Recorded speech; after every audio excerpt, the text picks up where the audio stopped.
Evening. Wonderful, right? I can't hear you. You guys are here, right? Hello? Hello? All right. We're going to be talking about food, energy, and alignment with our business. So we're going to need all of the energy, okay? All of the energy. And this is going to be a wonderful conversation with some beautiful women that are wellness advocates, all around beautiful women anyways. And they're going to be sharing a lot of great wisdom, nuggets, tips for you. Nika, you can sit in the old one. I'll stand with you. So, yeah. We'll do that. Just so we have some alignment. All right, so let me give you the rundown on the beautiful ladies that we have joining us today. First, we have Chef Gully. Chef Gully, I'm sorry. And she is a creator, wellness advocate. She is the founder and creator of Vegetopia Food Truck and ebook. I'm sorry, it's a mouthful for me. I don't want to mess it up, but I know it's wonderful and it's delicious. It's vegan, Ethiopian, Italian, American comfort food. Yes, it's delicious, and I know I was going to get it out perfect. I just didn't want to mess it up because it's that good. Perfect. And she's going to be sharing some wonderful tips with us as well. Next, we have Nakia. She is the founder of Hey Brown Girl mural. You guys seen it on Peter Street, right? Come on, it's beautiful. Take my daughter down there. I love it. Thank you for that. She is a wellness advocate. She is also, a creator and a dreamer, y'all. Her content is wonderful, inspiring as well. Last but not least, Stephanie Sunshine, cookbook author, yes, vegan by nature, vegan chef and nutritionist, and a badass yogi. Love her stuff. So y'all give it up for these three ladies. All right, energy, yes. And so this conversation is going to pour a lot of life into you all as we talk with these ladies about just wellness overall, how they align with their wellness and food and how much energy it is to really take the steps to be healthy and how it all works together for us as whole human beings. So if we can, let's just start from the basics. Each of you ladies, give us your wellness story. Whoever wants to go first. Turn this on, right? Okay. Hi y'all, it's Gully, like keeping it gully. It's Ethiopian Galila and I go by Gully short. I had no idea that Gully meant gangster, so when it did, I was like, I like it. So, yes. Alright, so for me, I was a judgmental person as far as when people say they're vegan or vegetarian. I'm like, oh, here goes that weird person. Doesn't want to eat this, doesn't want to eat that. Why not? You know, I didn't understand allergies. I didn't understand why you wouldn't eat food. Like, it's good, eat it. And then I met my husband now, and a friend. He was vegan. And I thought he was the weirdest person alive. Like, legit. We went out to eat for the first time. I ordered omelet with provolone, Swiss, and ham in there, a side of bacon, and they had, and it was in Georgetown, I don't know if you guys are familiar, they had these home fries. I think they were fried in lard. You went in. Oh yeah, I was going in. It was like 4 o'clock in the morning. And I looked over to him and I was like, why aren't you eating? He goes, oh, I don't eat this stuff. I'm like, oh, here he goes. So anyways, we still became friends. And I had Crohn's and colitis. I don't know if you guys know what that is, but it's a chronic disease. There's no cure for it. I was on 16 pills for the rest of my life. And I had accepted it. I was 16 when I was diagnosed, and I thought, this is it. I have no other choice. And here he comes telling me, you know you can cure it by changing your diet. And I was like, this man is even crazier than I thought. And I was really sick. Had just gotten out of the hospital, and he said, give me 2 weeks. Back then, I had never heard of Dr. Sadie. I'm sure most of you have. He was on that alkaline diet. I mean, he really, like, when I tell you, I was like, oh my God, I can't even have broccoli. So he put me on Dr. Sadie's diet, and within 7 days, my symptoms went away, and I was off medication.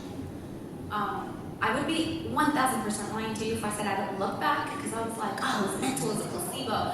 I did go have some cheese out on my list. And so that's my whole story, and it's been over 10 years that I've been complete vegan, plant-based. Wow, thank you for that. Wow. Nikia? So I like to say, not that it's a pleasure to say this, but I like to say that I came out of the womb with anxiety because my mother was very anxious when she was pregnant with me. So my wellness story started before I even knew that I had a problem, before I even knew about depression and anxiety. I didn't know how to articulate how I was feeling. I just knew that there was a weight there. So fast forward through going to doctors, having a breakdown, and then finally realizing, okay, wait. There's something that I can do about this. There's something that I can do about this anxiety and this depression. So I started my self-love journey, and it is a beautiful journey. It is a rocky journey. It can be an ugly journey, but it is my journey and it is my truth. And in that I have found and am finding serenity. Thank you. Beautiful. Well, hello everyone. How is everybody doing? I'm Stephanie Sunshine. I am a certified plant-based nutritionist as well as vegan chef. And I have a story that is pretty similar, probably to Chef Gully, most similar with all the pork and everything. Interestingly enough, I always say, like, I have no idea how, like, this is the most ironic thing that I'm a vegan chef now, because just like she said, I thought I didn't even know about vegans. I thought vegetarians were crazy. I didn't understand why anybody would go without eating, meat and, plates piled high with bacon. Like, that was my thing. So it's definitely a sign that, it's part of your purpose, is how I see it. When you go from such extremes, from one thing all the way to the other side of something that you maybe even ridicule. But definitely had my own healing as well in the process of going from that to this. I ended up healing myself of things that I wasn't even aware that you could heal yourself of. I thought it was just something that you just had, and maybe it was a family thing, such as eczema. I know that many people in our community are given that diagnosis, and a lot of times that's just a way out for doctors, because honestly they don't know what the heck is going on, so they just tell you something very common, such as eczema. So I definitely had that, and then I also had a lot of different women's health issues, as far as I had abnormal pap smears, and I had some very scary things happening with that, which is also becoming very prevalent in our community. So I was able to reverse everything that I just mentioned. In addition to oily skin, I had acne, y'all. I had, anytime it was that time of the month, I had a little reminder right here that it was coming up. It was a humongous zit that was just, hey, how you doing, girl? By that time. And so, I don't have any of that going on anymore. And so I'm just living my life every day as a living testimony of the wonderful things that doing things that are nourishing your body, the benefits of that are just endless. So I live every day sharing my food with people and showing them that you can also enjoy the lifestyle. You don't just have to do it just for health and think that you have to suffer every day because you're going without. I'm the author of, let me go ahead and plug my little book, y'all. And it's not a little book. This is like literally my heart and soul I poured into this. Basically, once you decide that you are going to do something, at least for me, it's just a matter of time before it manifests.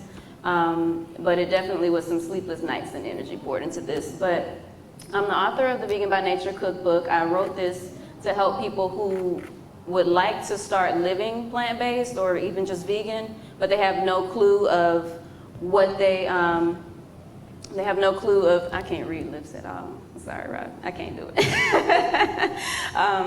But they have no clue of where to start. So my book is very beginner friendly in that way. I don't have any recipes in there that have foreign ingredients and a whole bunch of 30 steps of things you gotta do. And then in addition to that, I wrote another book just to share with people that you know, when you're going plant-based, you can also still maintain your shape, your figure. You know, I have a lot of people who have told me that they share the same struggle that I did growing up, which was just, you know, when you black, people think you're supposed to have a booty and stuff like that, like a shape, you know what I'm saying? So that was a whole thing for me growing up. I literally, y'all, looked at a diary that I had, and this was when I was 15. I'm gonna tell you how old I am right now, exactly, but just know that 15 years later, I still had the same story of wanting to gain weight, okay? So this was before veganism, and now I wrote a book to tell people that before veganism, I was struggling with this, and as a vegan, plant-based vegan at that, I was able to crack this code and figure out how you can put on weight in a healthy way and keep it that way. So I'm very passionate about both of those things, and that's all about me for right now. Thank you. Thank you. Yes, and the cookbook seriously is user friendly. My 15-year-old cooks from it, and our favorite is the beef burger. Yeah. So it's wonderful. We love it. Thank you. But let's dig a little bit deeper into this food, right? So how do you, Chef Gully and Stephanie, change your mindset to live to eat, not eat to live type of mindset? When we live in such a society that food is accessible, you have gas station, drive-through, and we're really trying hard to fight to be healthy. How do you do that? You just have to go with how you feel, right? So after you eat and you're just laid out, you have the itis and you don't feel good, that part doesn't feel good. It's almost like drinking. Having a glass of wine versus having a whole bottle and then the next day waking up regretting, you know, what you did the night before. So I think for me, it's a journey. There's not like, I don't think there's one answer. I had to learn to drink green juices with no fruit in it. It doesn't taste good, but it makes me feel so great, and that's so worth it to me. So your feeling will dictate it. Yeah, I would absolutely say that it's, to me, when I think about that question, I think about the fact that everything starts in the mind. You know, people ask me today, well, I'm trying to go healthy, I'm trying to go plant-based, where do I start? I say you start with a decision. You start with a solid decision, and the decision needs to be based in certain things in order to be solid, right? Because if you don't have a good enough reason for what you're doing, then you're not going to stick to it. So that's why I always say it starts, the very first thing you start with is always a decision. You need to know why you're doing it and what you would like that outcome to be. You know, along the way it may change, but as long as you have that in sight starting out, then you'll be able to hold to it. You won't want to go to the drive-through. I don't even know what a drive-through is at this point, because you know why? Because to me, I know, just like Chef Gully just said, I know the benefits. That feeling, I would not trade it. You know, I have no desire at this point to treat my body like a graveyard and to consume dead carcasses, because that's honestly what it is, right? When we eat meat, we're eating dead animals. So, you know, that's all that they're serving in a drive-thru, for example. And yes, it can be tempting because we're in 2019 and everyone has their schedules and things they want to get done. We are mothers out here. I think everybody maybe on the panel is a mom, so we get it. But it's still a matter of prioritizing based on that decision, you know, that solid, I know that this is what I'm doing and this is why I'm doing it. Gotcha. So it sounds a lot like self-love, like Yes, Nakia was self-love. talking about, right? Uh-huh. So Nakia, if you could talk to us about your journey with deciding, right, that there was a better way of really loving on yourself and what that journey was like for you. So recently, I came back from a week-long retreat, and in that retreat I was able to tap more into childhood trauma. We have generational trauma, we have post-traumatic slave syndrome, all the trauma from that. My childhood trauma had been affecting me. It's like a whole bunch of crazy people jumping in your peripheral, and you can't exactly see it, but everyone that you encounter sees that something is wrong. So getting in touch with my childhood trauma was like, oh, okay, well, oh, wow, this all stems from something that was never my fault to begin with, and I took all of that on. And in the process of taking all of that on, I was giving to everybody else and not giving to myself. So this self-love journey realistically is about, okay, you can love on everybody else, but you can't love on everybody else without loving on yourself first. And once I'm able to give myself that love, then I can see that light reflected in so many other people, and then I can open myself up so much more. Because before, I was just running on empty, exhausting myself, and just giving so much, trying to, I'm gonna be dead honest, trying to get other people to love me, because I didn't love myself. I wasn't taught that as a child because of all the childhood trauma.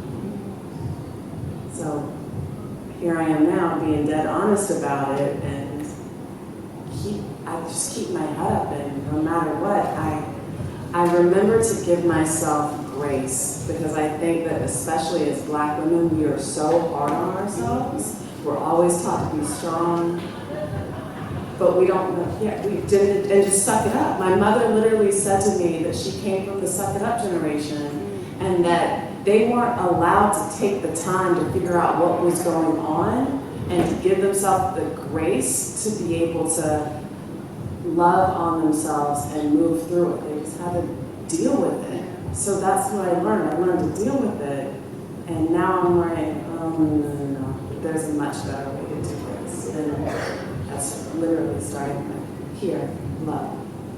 That's beautiful. Thank you for that honesty. And so I hear a lot of clarity, right? A lot of pause, like taking time for self, that space and grace. And for you ladies, could you just share with us, if you will, what that pause moment was for each of you to provide yourself that space and grace to get clear on what the alignment was for doing what you do? You want to start? So I had a physical pause moment that made me get to the, here, right? So we started a new business, a family business, food truck, cart. And I got this mentality, all right? And it's an issue that I'm working through. I don't like depending on people because I think I've been let down too many times. And so I have I got it. And I ended up doing too much, like literally physically too much, that after our grand opening, I couldn't walk for a week. I had a back spasm. And my friend, who is a chiropractor, literally dragged me into her office and was like, listen, if you don't take care of this, you're gonna have issues in your 40s. And that's right around the corner. And that was an aha moment for me. And still, before self-love, I'm thinking of my child. I'm like, oh my God, if I can't walk, who's gonna do X, Y, Z for my child?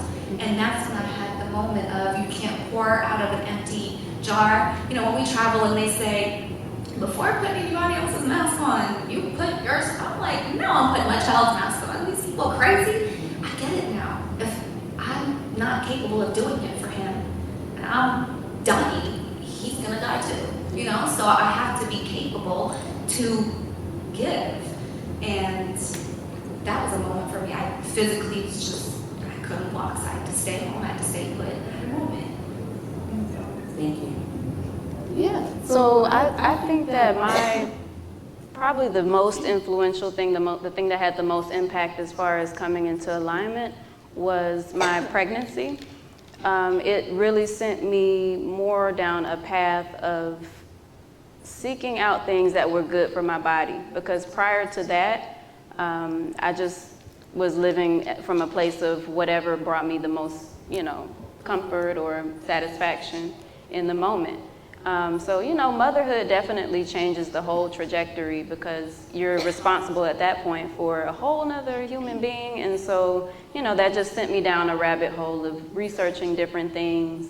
And definitely I'm the person who, when I learn something different or something new, I work immediately to implement that. I don't want to do something that I know is harmful to myself. So it does go all the way back to self-love. And alongside me becoming a mother, I was also just becoming more of who I am as a person, as a woman. And, I think that all of that is interesting. I heard Queen Afua one time, she explained it really well, and she said one of the things that she tells women when they're trying to find their purpose is that you need to figure out how to eat. You need to learn how to eat properly. And then once you get that in order, that is a matter of basically you deciding to nurture your body. And when you nurture your body, you also are nurturing your mind and your spirit. And so when all of those three things are aligned, then that's when you start to discover things that are more in alignment with the essence of who you truly are. Because prior to that, you're kind of just living life from a place of, at least let me speak for myself, but you're living life from a place of just going through the motions, you're just, fortunately I was still showing up, still in the game, but I wasn't even understanding what game I was playing or what I was trying to play, so it just definitely, having my son sent me on a path of just being a lot more intentional, which in turn led me towards more alignment and the path that I'm on now, as far as my career and my business goes. One of my many ahas. A few years ago, I was coming out of an abusive relationship, and I didn't realize that I had been in one. And I'd given so much of myself to this person, and yeah, Crohn's disease, vegan. That's a whole nother thing. I'd given so much of myself to this person, and literally, while I was breaking up with him, I said, it's either you or me, and I gotta choose me. I was not put on this earth to choose somebody else before me. I gotta choose me. It took a while to continue to fight to find my identity after that. A lot, like I said, it was an abusive relationship. Restraining orders and everything, he just wouldn't let go. But I was able to find so much strength in my vulnerability, realizing that, oh wait, I do need help to get through this. And realizing that there's so much love inside of me, and there's so much love all around me, and God put me on this earth for a purpose, and that purpose is to shine, and to continue to love myself, and to love everybody around me. Thank you, ladies. Ooh, isn't this good? Yeah, so good. If you guys could, tell us a little bit about, because you're sharing a lot of purpose in your paintings, right? You're turning this, some of the misfortunes into something beautiful and staying aligned with whatever that purpose is. Are there any things specifically that help you stay aligned with that purpose? If you're going through an abusive relationship or, food is a challenge for you, how do you stay grounded in your purpose and alignment? Meditation.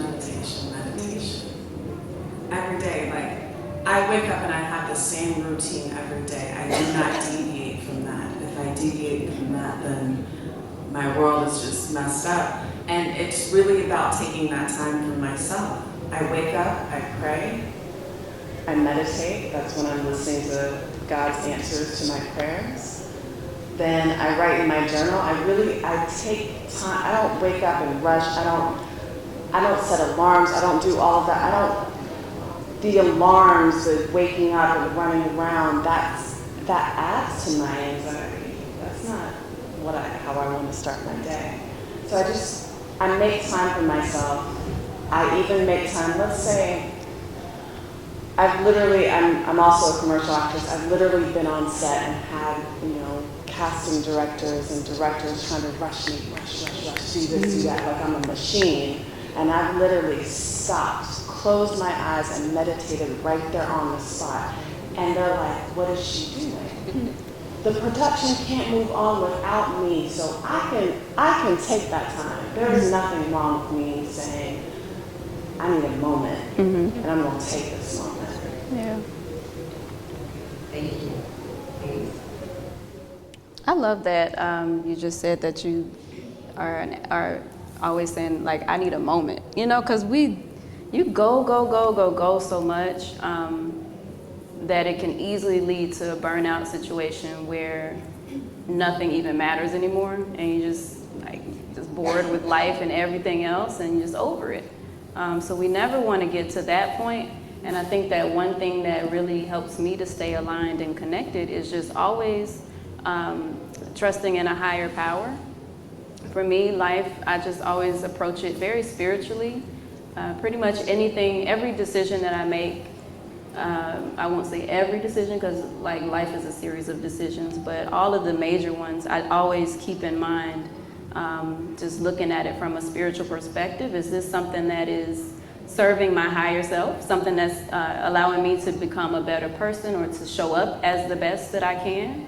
And if the answer is no, then that's not something that's on my path that I want to head towards, if that makes sense. So I always just weigh it on the balance of, okay, is this something that is allowing me to show up as the best Stephanie Sunshine that I can? My son is so funny. He always is like, he's the watch keeper, right? Because he's 8, so he's like, look, when you're 8 years old, you all about the rules, right? You're like, and you watching your parents real hard. Like, you like, is she following the rules? So he'll always catch me, here and there, and he'll say, that's not Stephanie Sunshine. And I'm just like, okay, what does Stephanie Sunshine need to do, in this situation? So it's not so much of playing a role or a persona, but it's more about just keeping in mind what the best version of yourself looks like, because we know when we're not in that, and we know, like when you acting from a place that's outside of that. So just thinking about it from that perspective, because honestly,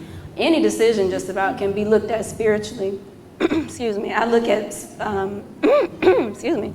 I look at my food choices even as a spiritual practice. It's all about honoring the Creator and also honoring myself in the process. So that helps to keep me in alignment. I would be lying if I said I had a beautiful routine like this where I figured it out. I have not figured it out, y'all. Only time when I'm just so overwhelmed, I go to church. Like literally, I get pulled into church, and I have a moment there to just kind of calm down and say it'll be all right. How? I don't know. What? I don't know. Yes, I set my alarm 5:30. Gotta get up, get him to school. Routine. Go pray. Oh man, I forgot to get such and such. Man, girl, no. So no, I'm not together on that. Yeah, no, and I feel you because as a mommy of 2 kids and household heavy and all that, right? It's a lot going on. So I feel you on that. So talk to me, Stephanie, about alignment in your mothering, right? How you mother versus how you're mothered.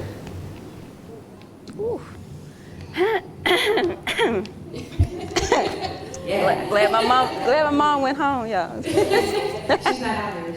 No, my mom went home. Okay. So it's good. It's all good. You want to start that one, Chef Kirk? My mom passed away when I was really young, and my grandparents were around, and I was a helicopter mom. My son was right there, like a helicopter. He couldn't crawl. He didn't crawl. He didn't walk till he was 17 months. Not because he couldn't, because I didn't let him go. Like I was like this. And my grandma said that it actually reminds her of how my mom was. It's so interesting. So, yes, helicopter mom. Outside of our eating habits, I think I mothered the same way.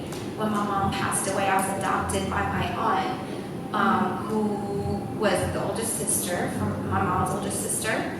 She has, it's being recorded right now. She has major anxiety. I will never admit to it, but she's so anxious. And I'm not saying that that's what caused my Crohn's, but it is like stress level and stuff like that. So I think dealing with that, I moved from Ethiopia, my mom passed, I'm in a new country, I had to learn English, I had to go to middle school, guys, here, and speak English, okay?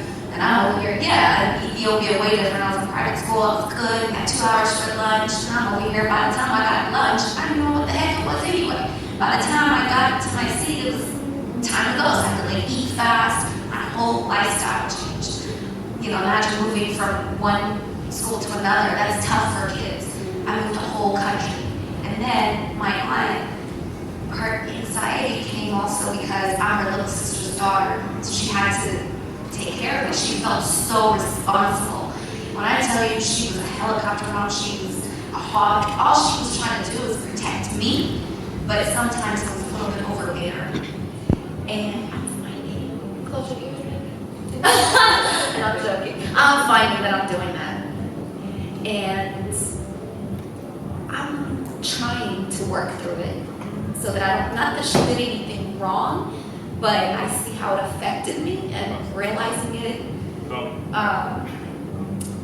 sorry, don't cry, realizing it is the first step, you know, and he knows he's loved, but I try not to be anxious, like, oh my God, you didn't wash your hands at school before you had the raisins, and he's like, Mommy, you know, like, let go, chill. So that's what I'm learning, I guess. Thank you. I need to come see Dr. Joycey. For me, I would say that the main difference that I'll talk about is just how I was raised was a lot like what I mentioned when we first were talking, as far as just going through the motions and just living life kind of like as a blur, you know, just from day to day, you just are not necessarily very mindful about the things that you're doing. So, you know, as a mother, I definitely, you know, the way that I was able to turn that around, I largely credit yoga to that. Just being able to come to a place of just being more mindful about the things that I'm doing, and in turn using that as a way to mother my son, so that, you know, I'm able to teach him things and just really just allow him to be an individual and a human and see what's on his mind and what his thoughts are, and just be very present with him and show up for him in his life. That's something that I look back and I say, wow, you know, that's something I want to do differently, just because I grew up, you know, with that whole Southern, like, you a kid, you just gonna stay in the kid's place kind of thing, you know. And so now I definitely want my son to still respect me, right? And at the same time, I want him to not live in fear and be able to have a voice and be able to be assertive and to be commanding with his presence. And I think that also comes with how you're nurtured as a child. Otherwise, you just, as an adult, you try to turn it around. Sometimes you're not always able to figure it out. So that's one thing that I definitely am very aware of as a mother, giving to my son, that gift of just presence, basically. Thank you. Mm-hmm. And so as businesswomen, right, we're creating and creators, we're mothering a lot of our businesses and what we're bringing to the world. Nikia, if you could, as the mother of Black Girl Beautiful, right? it's such an inspiring just resource for the world. If you could talk to us about, every day we get affirmations from you, but if you could just talk to us about, you know, the affirmations that you used when you were starting this journey and really how important that was for you. I think the biggest one, and I still say this every day, I am worthy simply because I exist. And I think that we often put on a show to try to prove to other people that we're worth the love, that we're worth the time, that we're worth the energy. Mm-hmm. And you're worth it just because you exist. Mm-hmm. And that's what I've learned in Black Girl Beautiful. Recently, I had to take a break from it because I realized I was pouring so much into Black Girl Beautiful and not into myself. Mm-hmm. It's like, you know, you do this huge mural in the city that's a reminder to Black and brown girls, but am I doing that for myself? Am I pouring that into myself? So it's giving myself the time to say, hey, Black Girl Beautiful is going to be there. The message is going to be there. Look, you know, we pour so much into so many other things, and sometimes you just, it's non-attachment. Mm-hmm. Sometimes you gotta do the thing, drop it, walk away, and be like, all right, did it.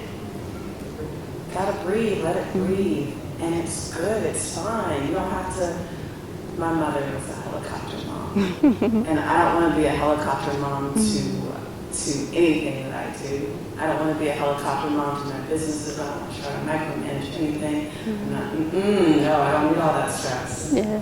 You know, I do the thing, I drop it, I detach, and I'm like, okay, my baby's doing what it needs to do without me.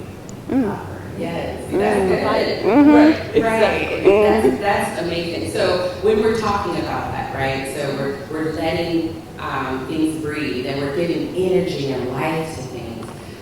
What is is the routine for you all to pour back into self? I hear you speak about it, but what does that routine look like for you all to do that? I would say my routine changes. I don't always have a set routine. I think that a lot of being healthy and being well involves, first of all, knowing yourself, and then aside from also, well, in addition to knowing yourself, also accepting yourself, right? So sometimes we feel like it's an uphill battle or a struggle because, just now this is my opinion, or my experience, and what works for me is that I realize just because everyone says you need to have something doesn't mean that you need to have it. You always have to look inward, into self, and see, okay, and the way that you do that is you try something out and then you observe, right? So it's always still going back to that mindfulness and that presence. You try something out and you notice, okay, how is my energy when I'm doing it this way? It's so important, I think, to honor all the different aspects of who you are in a society that always usually dictates just one way of being. In our society, I noticed that, obviously they say this too, this is a man's world, and they always portray the masculine aspect of things, right? So masculine energy is very logical, it's very straight, it's very structured, and it's rational and it's decisive, right? Women's energy, feminine energy, I say women's energy, we all have masculine and feminine aspects of self. Obviously, if you're presenting as a woman, then your dominant energy is feminine, right? So if we go against that dominant energy, then that's where you a lot of times can find yourself ill. You find yourself physically ill because your energy is not in alignment with your true nature. So feminine energy is pretty much the opposite of that masculine energy. Feminine energy, you can always think of it as like a spiral. We sometimes are scattered. We're sometimes over here, we over there. I want to do that, and then I have this idea, and I want to float over here. And then sometimes I just don't know what I want to do, right? So I find it very important to honor that aspect of self and not demonize it, and don't look at it as, I need to have this together. I need to have a routine, I need to have this, da-da-da. I'm comfortable with saying my day-to-day may change. It may be a little different. I go with what is best serving me at that time. And so for me, currently, I do have a very solid yoga practice, which I picked back up, even as a yoga teacher, which after this, don't nobody ask me, can you do yoga with me for this year? Because I'm not teaching you. I had to table that because, again, feminine energy, we want to do everything, right? We want to do, and then sometimes you look up and you're good at everything, but a master at nothing. So for 2019, I said, okay, we're going to bridle this feminine energy and channel it into cooking for this year. So not teaching yoga right now. And at the same time, that had caused me to put my yoga practice aside for a minute. But recently, I took on a personal challenge of doing 100 days of what we call 100 days of Mayat, which is basically, you can just say 100 days of balance. And what would bring the most balance to my life at this time is a yoga practice, that just sitting with self, because when I get up in the morning, normally what I want to do is just go. I want to just get these goals and hit this stuff. I'm just ambitious like that. But, people will applaud that and not realize you need both. You need to be, I want to do this, that's your masculine, and you also need that feminine of, I just want to do nothing. I'm just going to chill out. I'm going to allow ideas and creativity to come to me and be more in my flow of things. So yoga practice, it definitely helps me at this time, and I've been committed to practicing for 100 consecutive days, at least 15 minutes of yoga every day. I don't have that figured out either. To be honest. I deal a lot with, if it's self-care, I feel selfish, and then I feel guilty because my son needs me, my husband needs me, my business needs me. And it's so interesting you asked this question because I was sitting with my husband, I think it was last week, and I was having a conversation with him. And I think I'm having an aha moment, and it's still going on, but I realized there's a difference between a selfish person versus a self-centered person. If you're selfish, you're doing for self, right? It has such a negative connotation that I'm like, oh, that's selfish. If I'm thinking about what I need and I don't make food for my family, y'all are not going to eat. I mean, you'll figure it out, but that's being selfish. But if I'm being selfish because I don't feel well, and that day I just simply can't do it, that means I'm taking care of myself to be able to do this for them the next day.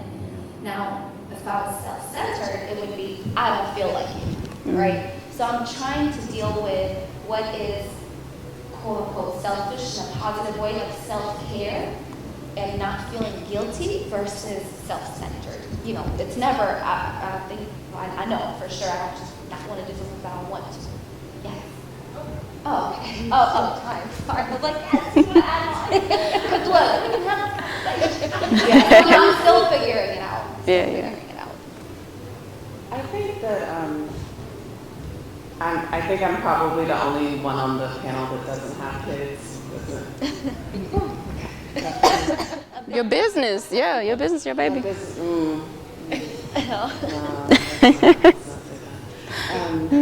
But I grew up in South Carolina, but my formative years were spent in LA, in California, where it is like much more wellness centered, where it's you know, you've got the freedom to express yourself. And so moving back to the South was like, whoa, what? I can't, I've just run across so many women that feel like they have to get from outside permission to do something that they know that they need to do for themselves. And so I'm glad that we're having this conversation and that there are so many women in this room and there are men listening and hopefully sharing this on. But I just want to challenge everybody to really take time for yourself. Like, you don't have to feel bad about it. Like, you never have to feel bad about saying, I need a minute, I need 5 minutes, I need 30 seconds, I require, because like you said before, the alignment comes and you're aware of things that are serving you and things that are not serving you. Is it serving you to give so much of yourself that you have nothing left for yourself? I don't think so. Right. Yes, badasses. I love it. So we're going to wrap up, but before we go, if you ladies could just give us a summation of maybe a tip or a gem for the ladies and gentlemen out here on how they can stay in alignment or just use their energy in a way that is one that's supporting self-love.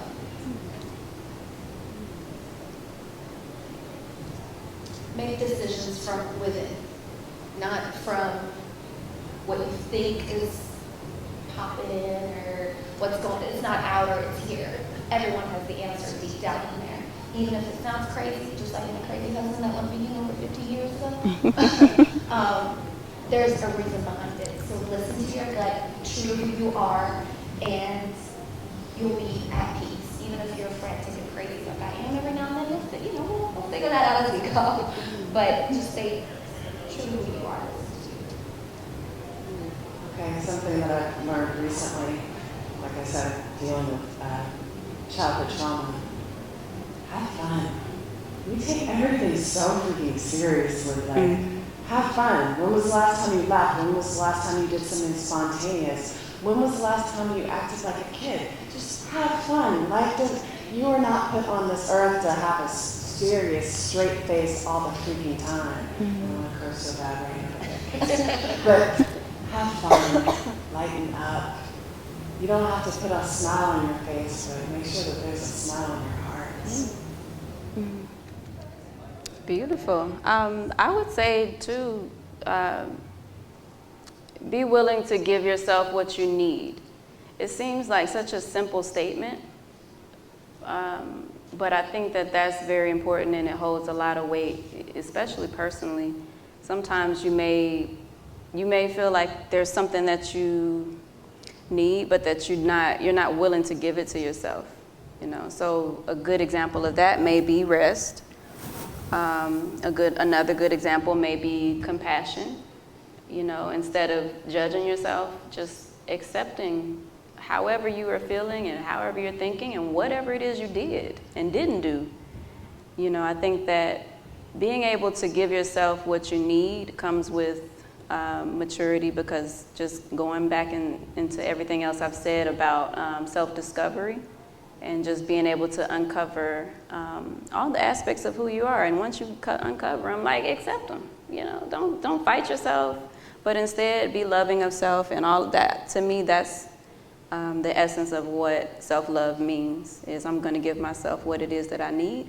And sometimes too, that means that you need to do some stuff that you don't necessarily want to do, right? Like, get in the kitchen and cook, you know, because I need this. I understand that I need better nutrition. I understand that I need to show up in a way that I will feel good about what I'm doing. So I'm going to make better decisions. I need to go exercise and use this gym membership from Planet Fitness that's taken out of my thing $10 a month for 3 years that I've only used 3 times, like, you know. So just being willing to give the things that you need from a place of not just, you know, pleasure or whatever satisfies you, but also from the things that you may have some resistance towards, but you know internally that you need to be doing that. That's one of the biggest expressions of self-love that you can have. Thank you, ladies. If you guys can give it up for our panel conversation on introducing alignment. That concludes our last speaker session. We are so appreciative of these ladies, and if you guys can, just give them some information on how to connect with you. Mm-hmm. Yeah, you can find me. I'm most active on Instagram. I'm Stephanie Sunshine on Instagram with an underscore at the end. And my website is veganbynature.com. My cookbook, as well as my other books, are available on my website, or you can also find them on Amazon. You can find me on Instagram. My name is Nakia Phoenix. I'll spell that. Phoenix like the bird, like the city. Also, blackgirlbeautiful.com, spelled all out on Instagram. And if you haven't already, going to shout out the Hey Brown Girl mural, Castleberry Hill, at Petrie Street Station. So stop by and snap your picture. Show yourself some love. Can you spell your Instagram name, please? It's Nakia, Nikia. Last name Phoenix, Phoenix. Sorry. I follow Stephanie. I just want to make sure I got her. I'm vegan chef, VEGANCHEFGUELI on Instagram and Facebook. I'm most active on Instagram. I can't figure out Facebook, guys. It's a That portal. changed so much stuff. I didn't even It's a know mystery. that thing. It's But amazing. it's linked. It's on there, I think. And then website is www.veganchefgummy.com. And the food truck is Vegetopia. So think of Ethiopia, Vegetopia. VEGETOPIA carts on Instagram. And that's where we post our location. Thanks. All right, y'all. Thank you. Oh, it is a verb.